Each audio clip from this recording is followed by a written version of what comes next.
Assalamualaikum warahmatullahi wabarakatuh.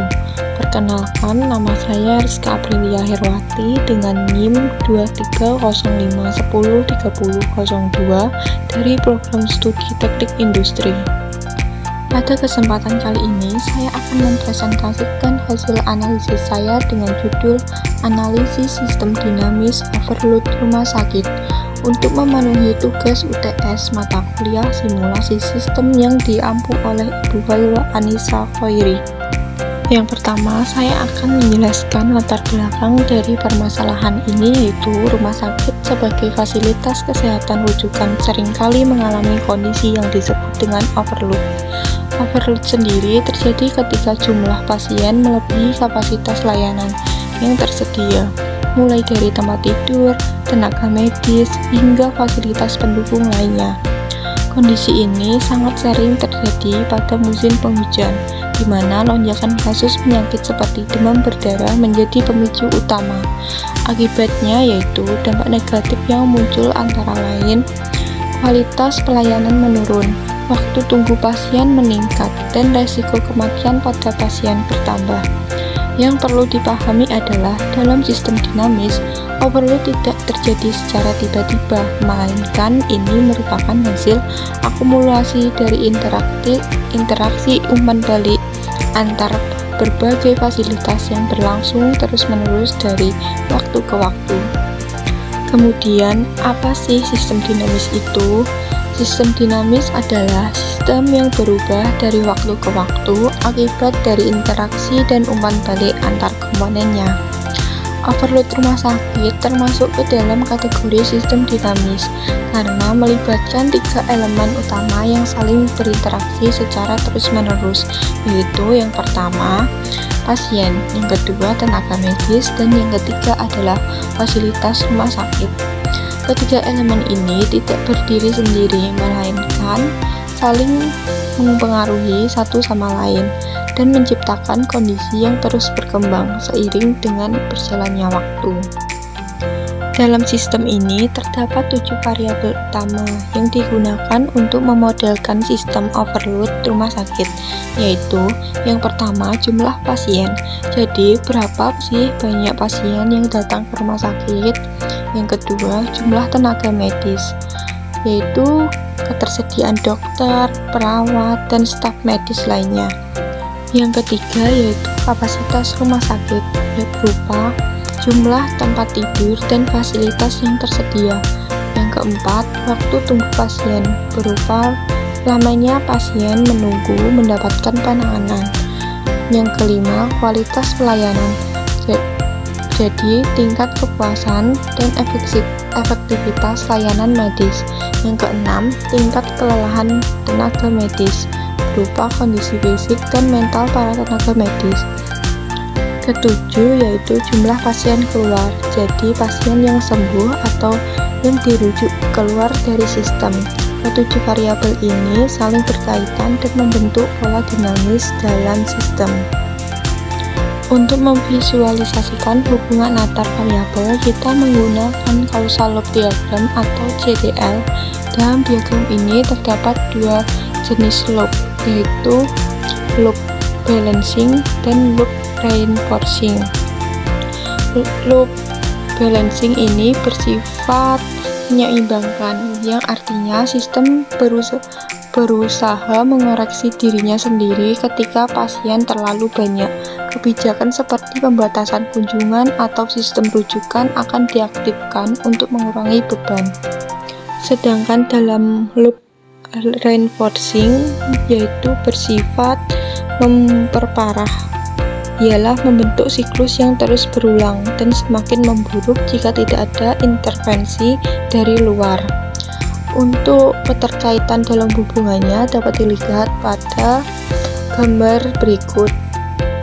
Selanjutnya kita lihat stock and flow diagram yang menggambarkan aliran pasien secara lebih kuantitatif. Yang pertama, stok, yaitu pasien yang dirawat. Jumlah pasien yang sedang berada di dalam sistem rumah sakit pada suatu waktu tertentu. Yang kedua, inflow, merupakan laju pasien masuk, dipengaruhi oleh jumlah kasus penyakit, kondisi lingkungan, dan wabah. Ini adalah faktor yang mendorong pasien masuk ke dalam sistem. Yang ketiga, outflow, laju pasien keluar, dipengaruhi oleh kualitas pelayanan, waktu perawatan, dan kapasitas rumah sakit. Ini adalah faktor yang mendorong pasien keluar dari sistem. Faktor-faktor lain yang mempengaruhi aliran ini meliputi tenaga medis, beban kerja, waktu tunggu, kualitas pelayanan, kapasitas rumah sakit, dan jumlah kasus penyakit. Semuanya saling terhubung dan satu sistem. Dari model yang telah dibangun, kita dapat menarik dua skenario analisis. Yang pertama, laju pasien masuk lebih besar dari laju pasien keluar. Jika pasien yang masuk lebih banyak daripada yang keluar, maka stok pasien meningkat, overload akan terjadi. Yang kedua, waktu tunggu semakin lama dan kualitas layanan dapat menurun. Yang kedua, skenario kedua, laju pasien keluar lebih besar dari laju pasien masuk. Sebaliknya, jika pasien yang keluar lebih banyak, maka stok pasien berkurang, waktu tunggu lebih cepat, dan kualitas pelayanan membaik. Dari kedua skenario ini, jelas bahwa kunci utama penanganan overload adalah menjaga keseimbangan antara laju masuk dan laju keluar pasien. Berdasarkan keseluruhan analisis yang telah dilakukan, dapat disimpulkan bahwa overload rumah sakit merupakan sistem dinamis yang terjadi akibat interaksi dan akumulasi berbagai komponen dalam sistem. Kondisi ini berdampak pada penurunan kualitas layanan, meningkatnya waktu tunggu, dan kelelahan tenaga medis. Faktor utama yang mempengaruhi overload meliputi yang pertama, lonjakan pasien, yang kedua, keterbatasan tenaga medis, yang ketiga, kapasitas fasilitas, yang keempat yaitu manajemen layanan yang belum optimal.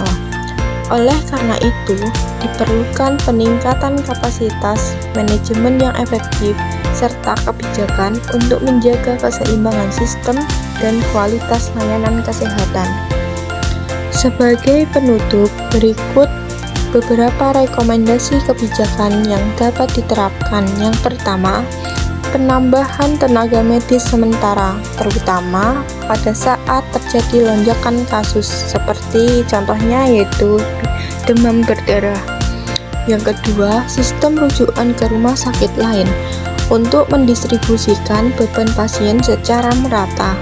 Yang ketiga, penambahan kapasitas tempat tidur darurat sebagai respons cepat terhadap kondisi overload. Yang keempat, digitalisasi antrian dan sistem informasi untuk meningkatkan efisiensi alur pelayanan. Yang kelima, pencegahan penyakit di masyarakat melalui promosi kesehatan, vaksinasi, dan program preventif. Yang keenam, monitoring dan evaluasi kinerja rumah sakit secara berkala agar kondisi overload dapat dideteksi dan ditangani oleh awal. Demikianlah presentasi dari saya mengenai analisis sistem dinamis overload rumah sakit. Semoga analisis ini dapat memberikan gambaran yang komprehensif mengenai kompleksitas permasalahan overload dan solusi yang dapat diterapkan. Terima kasih atas perhatiannya. Wassalamualaikum warahmatullahi wabarakatuh.